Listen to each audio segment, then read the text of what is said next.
How you doing? I'm Jeff Mello. Welcome to BarnBuilt. The cameraman today is Mark Harris, and we're addressing a header issue we've had on the buggy for a while.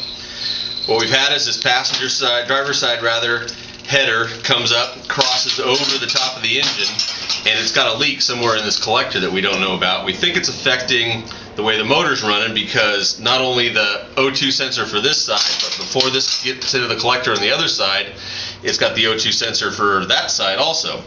So this thing used to come up and cross over the motor like this and just had a weld right here, and in order to get it out of there and figure out where our leak is, because we can't see it from the outside, we had to cut it apart. So we wanted to use these V-clamps, they call them.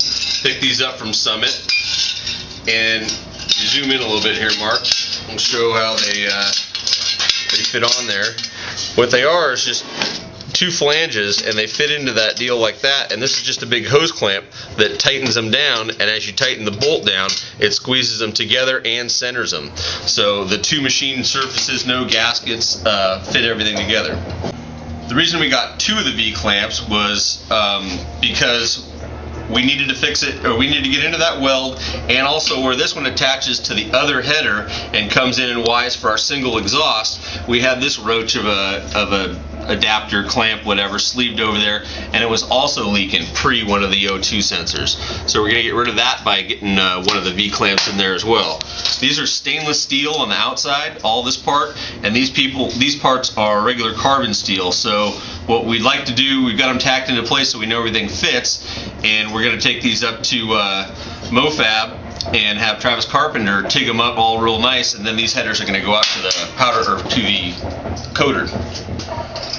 So anyway, Kevin Yoder built these headers and tigged it all up for us back when we originally built the buggy, and he's got all the proper plate in there to seal this thing, but over the years, somewhere this thing's leaking. We can't see it from looking inside there, and we can't see it anywhere here, but it's definitely got a pretty good leak on it. So what we need to do is pressure test this header and see where that goes. Mark Harris Design here comes up with the 2x4 plan. Since it is BarnBuilt, you know, what better than a 2x4 to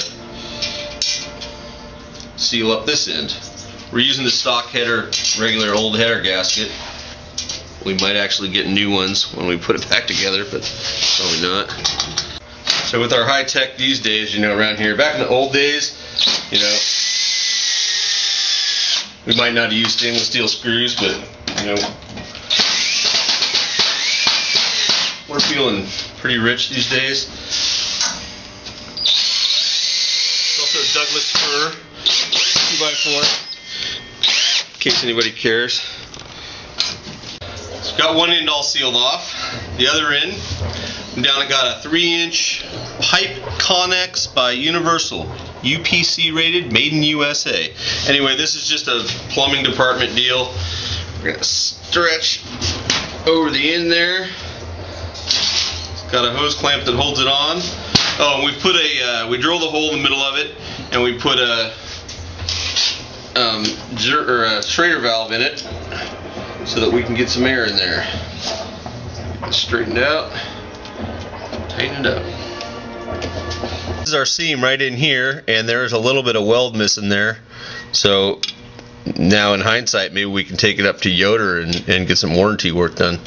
Alright, we decided to go ahead and try to weld all this up just with a MIG welder instead of sending it out because our TIG welder isn't up and running yet.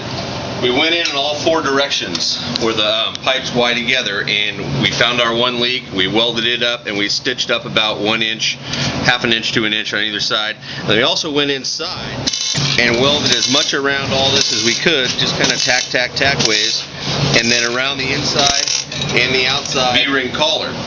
It worked pretty good. The only thing, we got a lot of splatter and all that stuff, so the one last thing I want to do is get a lot of these dingleberries out of here so that they don't catch the exhaust heat and reignite the exhaust gases on the way out. So we're going to use the big boy.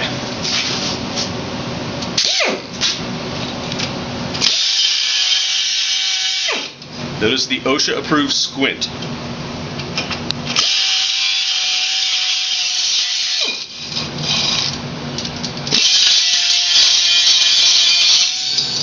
After our initial test, we found a couple leaks right here and right up on here, And the way we found them, because they're so hard to see from the outside, putting air pressure to it, we kind of did the opposite. We sprayed Windex inside, back up in where all the pipes collect, and we just ran some air pressure up in here, and we could see a couple leaks. We're going to do that again, and then we're going to pressure test it with the cup.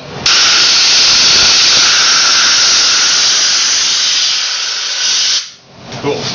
I don't see anywhere that it's bubbling through. Alright, fingers crossed.